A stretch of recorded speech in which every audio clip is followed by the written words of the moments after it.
माता रानी दोस्तों, आप सभी का बहुत बहुत स्वागत है आपके अपने चैनल राधा कृष्ण ऑफिशियल में। उम्मीद करती हूँ आप लोग बहुत अच्छे होंगे। तो ये बताने के लिए कमेंट बॉक्स में जय श्री विष्णु जरूर लिखिएगा। तो चलिए दोस्तों, आज हम इस वीडियो में रामा एकादशी व्रत की कथा सुनेंगे, जो कि कार्तिक मास के कृष्ण पक्ष में जो एकादशी आती है उसे रामा एकादशी कहते हैं। तो एकादशी के व्रत करने वाले लोगों को एकादशी के कथा की श्रवण जरूर करनी चाहिए, या खुद से पढ़ सकते हैं या सुन सकते हैं। तो चलिए सुनते हैं रामा एकादशी व्रत की कथा। धर्मराज युधिष्ठिर कहने लगे कि हे भगवान, कार्तिक कृष्ण पक्ष में जो एकादशी आती है उसका क्या नाम है, इसकी विधि क्या है, इसको करने से कौन से फल मिलते हैं, सो आप विस्तार पूर्वक बताइए।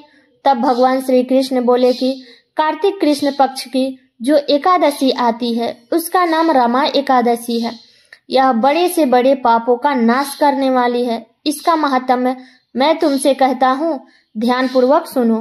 हे राजन, प्राचीन काल में मुचकुंद नाम का एक राजा था। उसके इंद्र के साथ मित्रता थी और साथ ही यम, कुबेर, वरुण और विभीषण भी उसके मित्र थे। यह राजा बड़ा ही धर्मात्मा, विष्णु भक्त और न्याय के साथ राज करता था। उस राजा की एक कन्या थी जिसका नाम चंद्रभागा था। उस कन्या का विवाह चंद्रसेन के पुत्र शोभन के साथ हुआ था। एक समय वह शोभन ससुराल आया। उन्हीं दिनों जल्द ही पुण्यदायिनी एकादशी रामा एकादशी आने वाली थी। जब व्रत का दिन समीप आ गया तो चंद्रभागा के मन में अत्यंत सोच उत्पन्न हुआ कि मेरे पिता अत्यंत दुर्बल हैं और मेरे पिताजी की आज्ञा अति कठोर है। दसवीं को राजा ने ढोल बजवाकर सारे राज्य में ये घोषणा करवा दी कि एकादशी को भोजन कोई किसी को नहीं करनी चाहिए। ढोल की घोषणा सुनते ही शोभन को अत्यंत चिंता हुई और वो अपनी पत्नी से कहा कि हे प्रिय, अब क्या करना चाहिए? मैं किसी प्रकार भी भूखा सहन नहीं कर सकूंगा।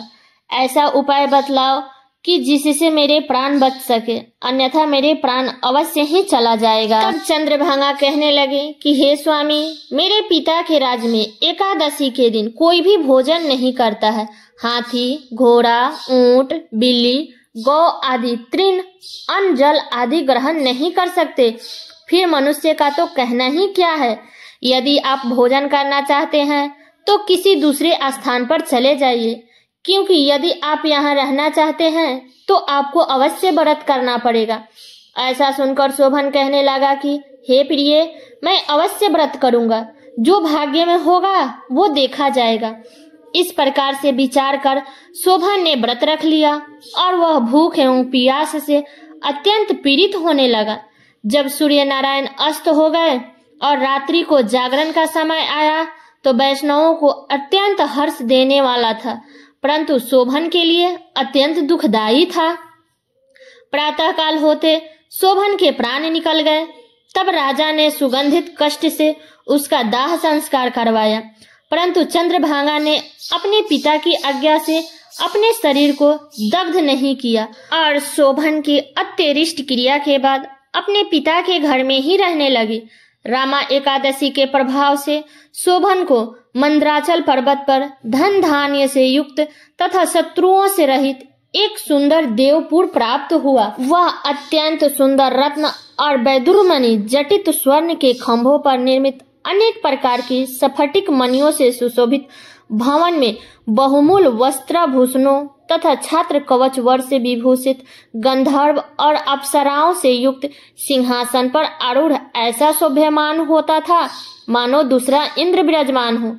एक समय मुचुकुंद नगर में रहने वाले एक सोम शर्मा नामक ब्राह्मण तीर्थ यात्रा करते हुए घूमता घूमता उधर जा निकला और उसने शोभन को पहचान करके यह तो राजा का जमाई शोभन है, उसके निकट गया। शोभन भी उसे पहचान कर अपने आसन से उठकर उसके पास आया और प्रणाम करके कुशल प्रश्न किया। तब ब्राह्मण ने कहा कि राजा मुचुकुंद और आपकी पत्नी कुशल से हैं, नगर में भी सब प्रकार से कुशल है, परंतु हे राजन, हमें आश्चर्य हो रहा है कि आप अपना वृतांत कहिए कि ऐसा सुंदर नगर जो ना कभी देखा ना कभी सुना, आपको कैसे प्राप्त हुआ। तब शोभन बोला कि कार्तिक कृष्ण पक्ष की रामा एकादशी का व्रत करने से मुझे यह नगर प्राप्त हुआ है, परंतु ये अस्थिर है। यह स्थिर हो जाए ऐसा उपाय कीजिए। ब्राह्मण कहने लगे कि हे राजन, यह स्थिर क्यों नहीं है और कैसे स्थिर हो सकता है, आप बताइए, फिर मैं अवश्य में वह उपाय करूंगा। मेरी इस बात को आप मिथ्या में ना समझिए। शोभन ने कहा कि मैंने इस व्रत को श्रद्धा रहित होकर किया, अतः यह सब कुछ स्थिर है। यदि आप मुचुकुंद की कन्या चंद्रभागा को यह सब वृतांत कहे तो यह स्थिर हो सकता है। ऐसा सुनकर उस श्रेष्ठ ब्राह्मण ने अपने नगर लौटकर चंद्रभागा से सारा वृतांत कह सुनाया। ब्राह्मण के वचन सुनकर चंद्रभागा बड़ी प्रसन्नता से ब्राह्मण से कहने लगी कि हे ब्राह्मण, ये सब बातें अपने प्रत्यक्ष देखी है या स्वप्न की बातें कर रहे हैं। ब्राह्मण कहने लगे कि हे पुत्री, मैंने महावन में तुम्हारे पति को प्रत्यक्ष देखा है, साथ ही किसी से विजय ना हो ऐसे देवताओं के नगर के सम्मान उनका नगर भी देखा है। उन्होंने यह भी कहा है कि यह स्थिर नहीं है, जिस प्रकार वह स्थिर रह सके सो उपाय करने चाहिए। चंद्रभागा कहने लगी कि हे ब्राह्मण, तुम मुझे वहां ले चलो, मुझे पति देव के दर्शन की तीव्र लालसा है। मैं अपने किए हुए पुण्य से उस नगर को स्थिर बना दूंगी। आप ऐसा कार्य कीजिए जिससे उनका हमारा सहयोग हो, क्योंकि वियोग को मिला देना महान पुण्य है। सोम शर्मा यह बात सुनकर चंद्रभागा को लेकर मंदराचल पर्वत के समीप वामदेव ऋषि के आश्रम पर गया। वामदेव ऋषि जी ने सारी बात सुनकर वेद मंत्रों के उच्चारण से चंद्रभागा का अभिषेक कर दिया। ऋषि के मंत्र के प्रभाव और एकादशी के व्रत से चंद्रभागा का शरीर दिव्य हो गया और वह दिव्य गति को प्राप्त हुई। इसके बाद बड़ी प्रसन्नता के साथ अपने पति के निकट गई। अपने प्रिय पत्नी को आते देखकर शोभन अति प्रसन्न हुआ और उसे बुलाकर अपनी बाईं तरफ बैठा लिया। चंद्रभागा कहने लगी कि हे प्राणनाथ, आप मेरे पुण्य को ग्रहण कीजिए। अपने पिता के घर जब मैं 8 वर्ष की थी तब से विधि पूर्वक एकादशी का व्रत को श्रद्धा पूर्वक करती आ रही हूँ।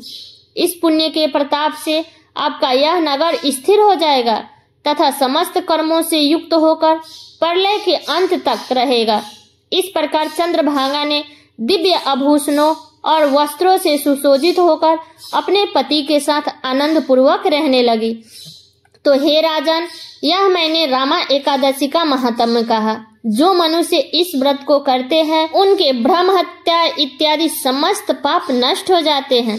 कृष्ण पक्ष और शुक्ल पक्ष दोनों की एकादशियों समान है, इनमें कोई भेदभाव नहीं है, दोनों समान फल देती है। जो मनुष्य इस महात्म्य को पढ़ता अथवा सुनते हैं वे समस्त पापों से छुटकारा पाकर विष्णु लोक को प्राप्त करते हैं। तो ये थी रामा एकादशी व्रत की कथा। तो ये कथा आप लोगों को कैसी लगी कमेंट करके जरूर बताइएगा। चैनल पे नए आए हैं तो सब्सक्राइब कर लीजिएगा, बेल आइकन को प्रेस कर दीजिएगा, जिससे मेरे वीडियो का नए नोटिफिकेशन आप सभी के पास में सबसे पहले पहुंचे। और वीडियो को लाइक कर दीजिएगा, क्योंकि आपकी एक लाइक से मुझे बहुत ही मोटिवेट मिलता है। तो वीडियो को लाइक कर दीजिएगा और वीडियो को शेयर कर दीजिए, ताकि हर कोई आज रामा एकादशी व्रत के दिन रामा एकादशी व्रत की कथा को सुन सके और उनका भी व्रत पूरा हो सके। तो चलिए दोस्तों, मिलती हूँ अगले वीडियो में किसी नए वीडियो के साथ में। तब तक के लिए नमस्कार।